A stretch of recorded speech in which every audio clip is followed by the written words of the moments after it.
embrace the digital thread.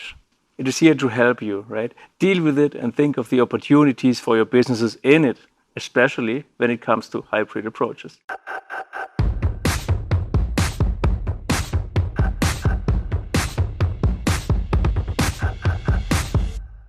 Welcome everyone to another episode in our PLM video series. I'm your host, Sarah, and I'm happy to join by a panel of experts who will answer a key question all of you have been asking. How much cloud do I want using hybrid PLM apps? So allow me to introduce this esteemed panelists here. First of all, we have Gerhard Himmelsbach. He is our product owner and expert at SAP. And we have two guests from our SAP partner, the DSC Software AG. And I would like to welcome Alexander Ballreich as well as Jonathan Baechle. We will start by talking about the big picture today and connect it to the digital thread and of course to hybrid scenarios, what's new in them, and at the end, Gerhard kindly ties everything together on how much cloud do I really want, plus sharing also with you some of the outlook of further hybrid scenarios for PLM in upcoming releases. So great, now that we have introduced our panelists here and the topic, let's dive right in the heart of discussion. So let's start by taking a look at the big picture. So Gerhard, behind the stage or backstage, I remember we were just talking about the significant changes occurring in the realm of sustainability, especially focusing on the topic of recycling and reusing components. So could you please share some of your insights with us and explain why these developments are crucial in today's discussion?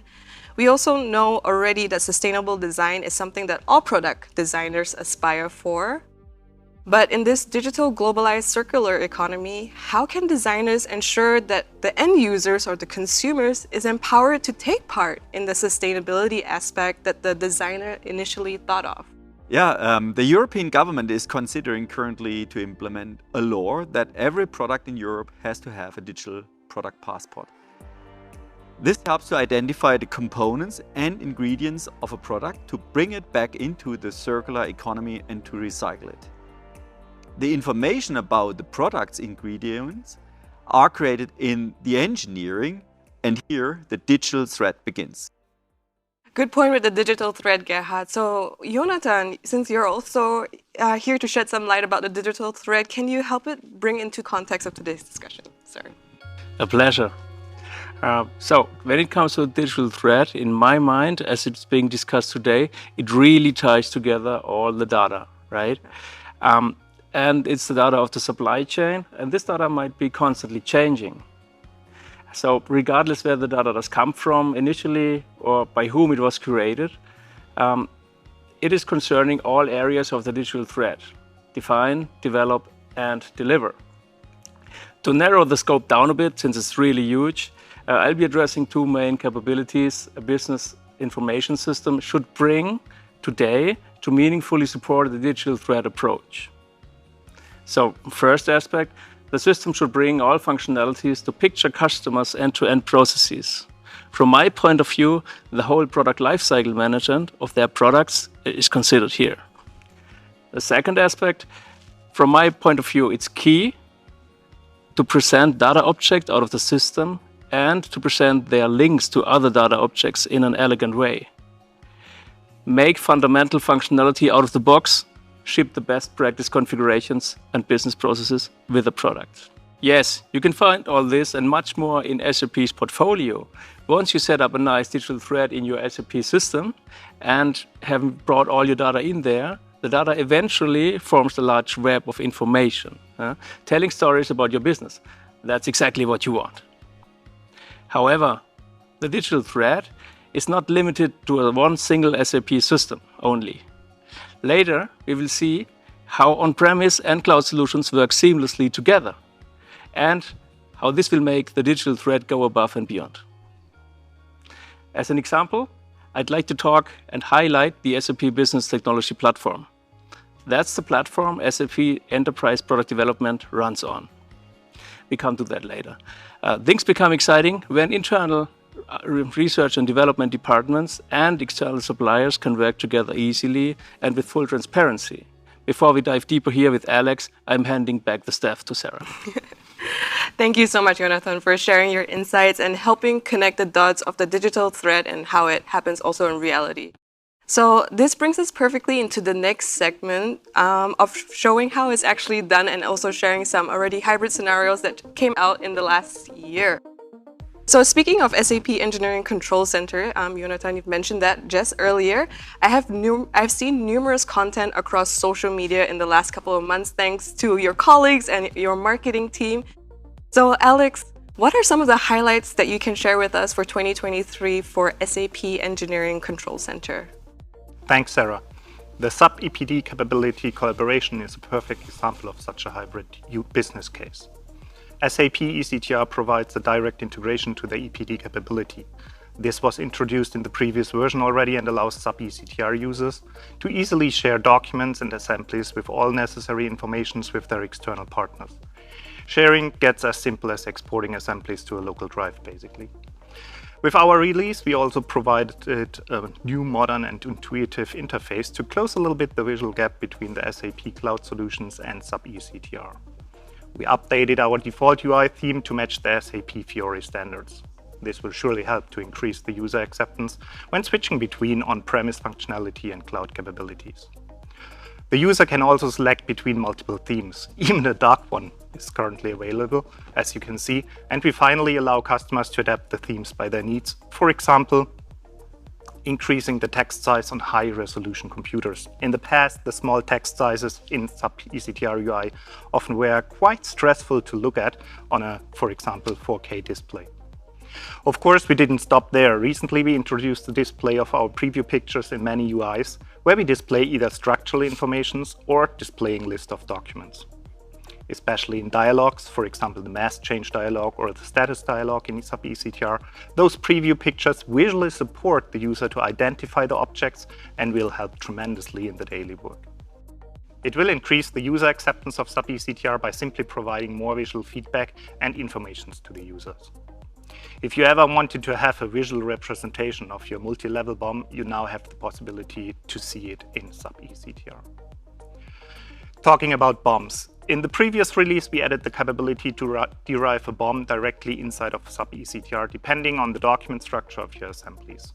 With version 1.2, our latest now, we added the capability to add non-CAD positions, for example, a drop of oil or a cleaning glove, to the BOMs by simply using drag-and-drop functionalities from SAP ECTR. It was never easier to derive and change a BOM as now, and actually I would suggest we do a quick demo about exactly that feature. Let's take a look at the existing BOM by drag-and-drop it into the BOM context and expanding it. We can see that the BOM has 5 BOM items. We now want to add a drop of oil to the BOM and can do this by simply dropping the material of it into the BOM. Since we do not have an active change number, the BOM will be changed with a validity of today. After confirming the addition of the new BOM item, the BOM is directly changed and the BOM context shows the new BOM item. Now, we also want to change the position number of it by editing the BOM. Our new BOM wizard will be shown. Unfortunately, we have forgotten to add our cleaning glove previously. We add it also by dropping it into the BOM wizard UI, and then we change the position number of the added items and update the BOM. We do it first for the drop of oil, afterwards for the cleaning glove. After confirming the change, a small dialog will be shown, giving you information about the change process. Refreshing the BOM context will show our changes, and the new BOM items are displayed at the bottom of the BOM as they have the highest position number. As I said, changing a BOM can be quick and easy. Another new feature we introduced is the possibility for SAP ECTR users to quickly create a change record from inside SAP ECTR. They now have the possibility to easily initiate, work, and complete a change. Let's take a look at this capability in a short video. To create a change record, we simply use the new function. Change record type needs to be selected. Additionally, we give the change record description and even a detailed description.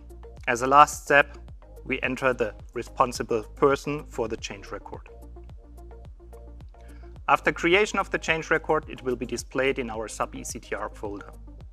Using the drag and drop functionality, the user assigns the objects he wants to have changed to the change record.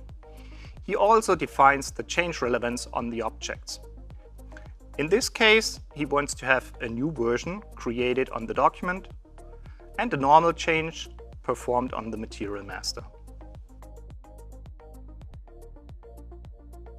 Additional configured properties of the change record can be edited directly through SAP ECTR.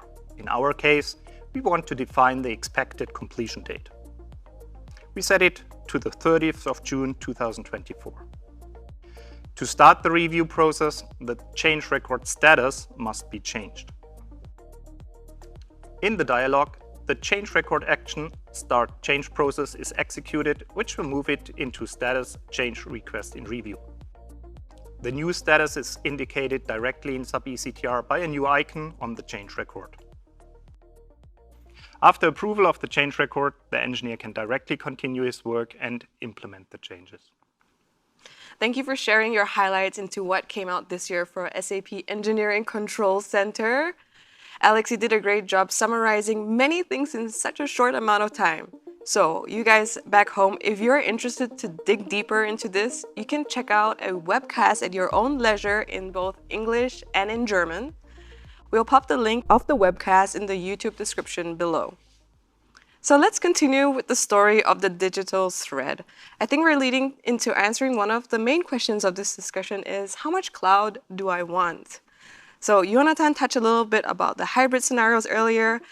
Alex showed that a little bit more in detail. So Gerhard, maybe you can share another hybrid scenario that came out, and while you're doing that, could you also talk about some of the benefits of using hybrid PLM or using a hybrid PLM ecosystem to deliver on that digital thread throughout product development and also into further downstream processes? Sure, Sarah. Let me show you a hybrid example. In the video, you will see the whole process from SolidWorks on-prem down to comparing two baselines of a product in EPD. So this overturning machine was designed in SolidWorks, managed by ECTR, in an S/4HANA on-premise system in our test landscape. So similar to the starting point for many of our current customers. I have then published the bill of material into the enterprise product structure. You can then also use the visualization service to generate the view builds accordingly.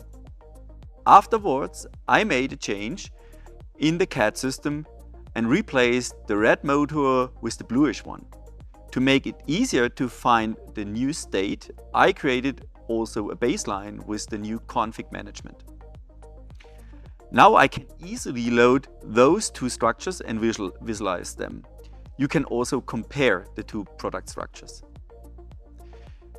So for our customer, that means there is no need to buy additional hardware or to install and operate software. Just connect EPD. You can leverage your existing data, so you don't need to migrate or load any data. And you get visualization in the context of validity. So you show the right 3D model of your configuration in the context of your BOM in a complete browser-based viewer. Great stuff, Gerhard. So thank you so much for sharing that valuable insight. I love how we're able to cater to a wide range of customer needs across the different industries by offering solutions in a really flexible way. At the end of the day, you are our customer out there. It is your decision, your choice, and guess what? We can offer it. So we're only able to cover so much in today's discussion about the different hybrid scenarios. Be sure that this is not the end of the road for SAP. So SAP is investing in building the end-to-end digital thread. And this brings us to our last segment, actually, of this video about the future outlook. So Gerhard, can you share with us some of the upcoming plans that we plan to deliver on SAP's promise of the digital thread and enable more hybrid PLM scenarios in the future? Yes, of course. We plan to ship in 2024 a new feature to display requirements in relation to the document info record and the material master within ECTR. You can easily define requirements with EPD Requirements Management, a cloud solution, and bring that into your ECTR on-premise. In ECTR, we introduce requirements as a new ECTR object to store it in a folder, and also then to link it via drag and drop mechanisms to documents or materials. That's so great. There's so much to look forward to. And you guys at home, if you really want to stay up to date, you can check out our SAP Roadmap Explorer for SAP Engineering Control Center.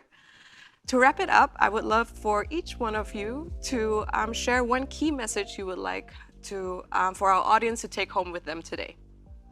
I just want to emphasize that we will support various additional hybrid scenarios in the future with SAP ECTR. You saw this already with the SAP EPD capability collaboration and with Gerhard's sneak peek of the requirements management capability. You can be assured that there will be more. How about you, Jonathan? Okay, very happy to share. I can just say from a high level, embrace the digital thread.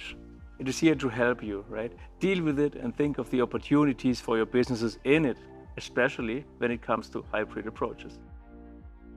Excellent.